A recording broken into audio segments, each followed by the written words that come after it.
So hello, I don't have a lot of time today for a video, but I wanted to do something a little bit fun because there's so much political uproar, and it's like, and it's not funny, but it's just something that it popped into my head for this summer or spring, because people like do that spring cleaning, and there was like a blog, B-L-O-G, a blog about the best vacuums.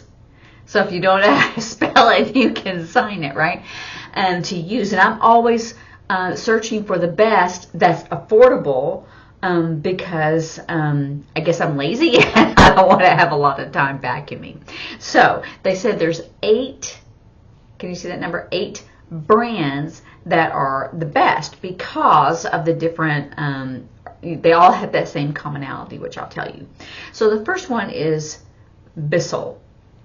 And they are pet friendly. This is a sign for, they're pet friendly, and that means that they donate for pet, dogs and cats, but their vacuums pick up that hair, that cat hair and the dog hair, from your couch and chairs and your drapes and carpet or whatever, and your floor. So we have wood floors that have a rug, a rug on it. And this is carpet, but you could do a rug, a rug on it, or an area rug. And so that's what they, really advertise their big plus. The second one is Kenmore, and they have a variety of things, and many people have a Kenmore, can't even spell, vacuum. And it has the same reason. They have variety of different kinds of models, and they pick up the hair from the pets. And some of these companies, they have the robot, vacuums, that are around, right? The robot kind. The next one I had never heard of. The third one is Lavoie. I had never heard of that, so it may be expensive. I don't know, but they said it's really good brand that picks up, dirt, and it's environmental friendly and picks up the pet hair. And then Black and Decker, and so they have many things that they sell with that brand, but they do have like car vacuums, or in shop or garage, vacuums. So it's like, those wood chips or whatever, and then in your car, and then your pet hair. So they have a variety of different models. The next one is Samsung. And so even though they said, yes, that's a telephone company, or people are used to that or accustomed to that, they have the robot vacuums. And they have their, regular, vacuums. So Samsung, they said it'd be good because it has variety and, and it has the technology, like for the robot vacuums. The next one is Eureka, and many people are familiar with that. It also, they're also saying like they're environmental. They have the HEPA filter and all those variety of things, and it picks up the hair.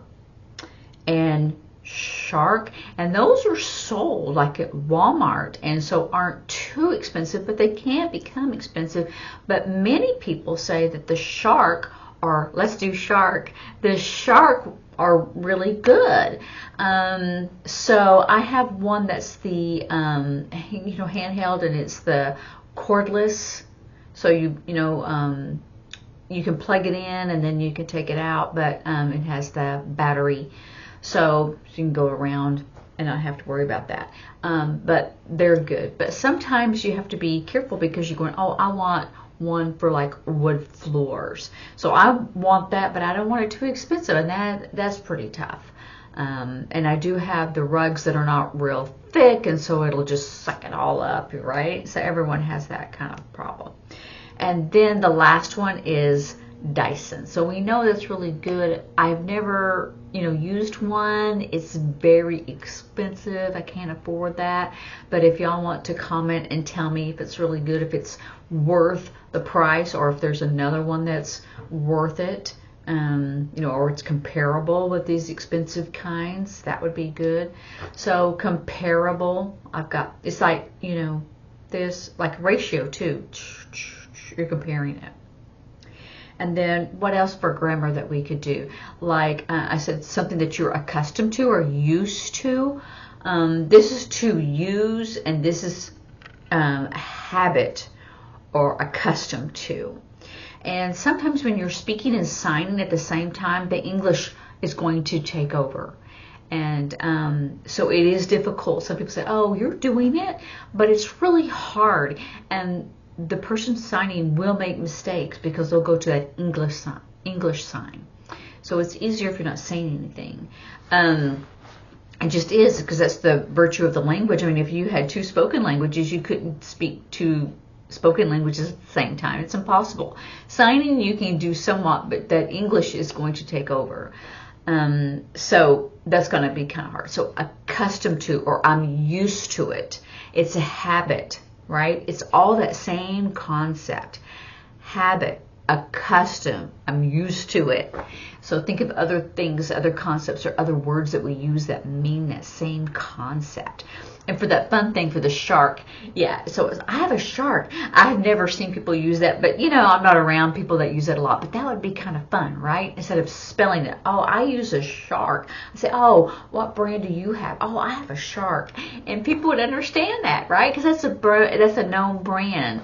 So that would be kind of fun. So if you do that, the Bissell is very, they advertise heavily. So instead of doing heavy, I did a lot. So they advertise a lot. But the word that in English, when I say heavily, well, heavily means in that context a lot. They advertise a lot about being pet friendly.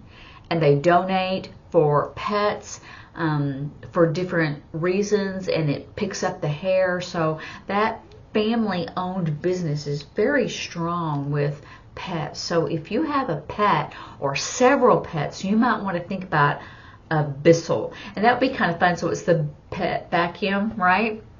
I mean, it would just be kind of fun because sometimes that's how signs like start. But I'm not giving anything a sign. I'm just doing it for like a play on signs, like we do a play on words, and the same thing. And it can be kind of fun with your friends. You wouldn't be something that you would sign for a class or for any deaf person that you meet.